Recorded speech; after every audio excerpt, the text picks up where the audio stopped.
Hi friends, welcome back to Shiva Parvati vlogs. Today recipe chicken pulao. ఎలా చేయాలో చూసేద్దాం రండి. ముందుగా 3/4 kg అంటే 750 grams బాస్మతి రైస్ని నానబెట్టుకుందాం హాఫ్ అన్ అవర్ పాటు.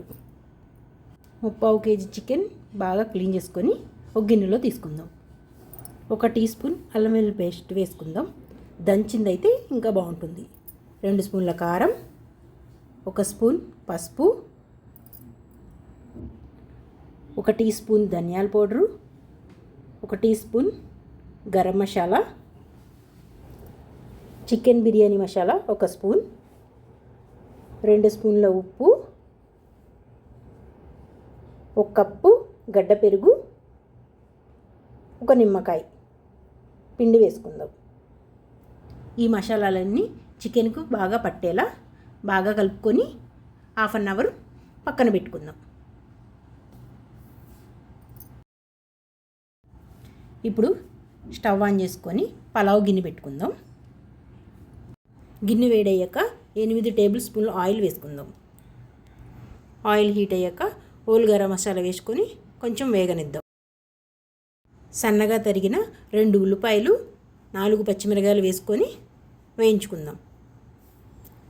స్టవ్ని మీడియం ఫ్లేమ్లో పెట్టి గోల్డెన్ బ్రౌన్ కలర్ వచ్చేంత వరకు ఆనియన్స్ వేయించుకుందాం. మీడియం ఫ్లేమ్లోనూ పెట్టుకొని ఆనియన్స్ వేయించుకుందాం. హై ఫ్లేమ్లో పెడితే ఆనియన్స్ అనేది మాడిపోతాయి.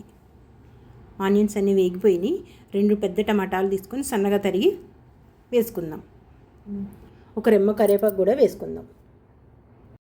ఒకసారి బాగా కలుపుకొని టమాటా అనేది బాగా మగ్గనివ్వాలి. టమాటాలో వాటర్ అంతా పోయేంత వరకు మగ్గనివ్వాలి. ఆయిల్ అనేది పైకి తేలాలి.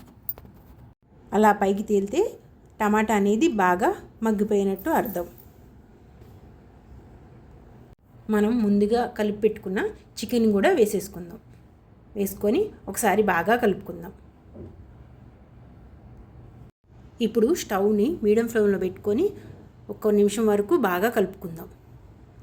ఇలా కలుపుకున్న తర్వాత ఒక 10 నిమిషాలు చికెన్లో వాటర్ అంతా ఇనికిపోయేంత వరకు ఉడకనిచ్చుకోవాలి. ఒక 10 నిమిషాల తర్వాత చికెన్లో వాటర్ అంతా ఇనికిపోయి ఆయిల్ అనేది పైకి తేలాలి. హాఫ్ అన్ అవర్ నానబెట్టుకున్న బాస్మతి రైస్ని కూడా వేసుకుందాం. వేసుకొని ఒకసారి బాగా కలుపుకుందాం. నెమ్మదిగా చికెన్లో బాస్మతి రైస్ అంతా బాగా కలిసేటట్టు కలుపుకోండి. తప్పనిసరిగా రైస్లో వాటర్ అనేది ఇంకిపోవాలి. స్టవ్ని హై ఫ్లేమ్లో పెట్టుకొని ఈ ప్రాసెస్ అనేది కంటిన్యూ చేయాలి. నేను చూపిస్తున్న విధంగా రైస్లో వాటర్ అంతా బాగా ఇనుకుపోవాలి. కలిపేటప్పుడు చాలా జాగ్రత్తగా కలపాలి, లేకపోతే రైస్ అనేది విరిగిపోతుంది. ఇప్పుడు వాటర్ పోసుకుందాం. 3/4 kg రైస్కి నాకైతే 2 దబరాలు పట్టినాయి. తెలియని వాళ్ళకి 1 గ్లాస్కి 2 గ్లాసులు వాటర్ వేసుకోవాలి. ఇప్పుడు స్టవ్ని హై ఫ్లేమ్లో పెట్టుకొని సన్నగా తరిగిన కొంచెం కొత్తిమీర, కొంచెం పుదీనా వేసుకొని ఒకసారి బాగా కలుపుకొని మూత పెట్టుకుందాం.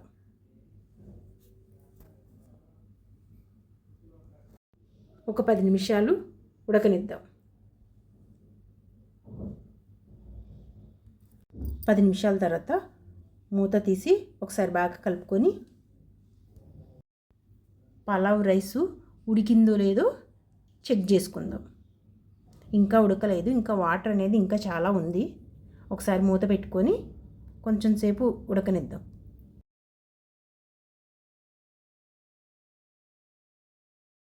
పులావ్ అనేది ఆల్మోస్ట్ రెడీ అయిపోయింది. ఇప్పుడు మూత పెట్టి 5 నిమిషాలు సిమ్లో పెట్టుకుందాం. అంతేనండి, బిగినర్స్ కూడా చాలా ఈజీగా చేసుకునే చికెన్ పులావ్ రెడీ. నచ్చితే లైక్, షేర్, సబ్స్క్రైబ్ చేసుకోండి ఫ్రెండ్స్.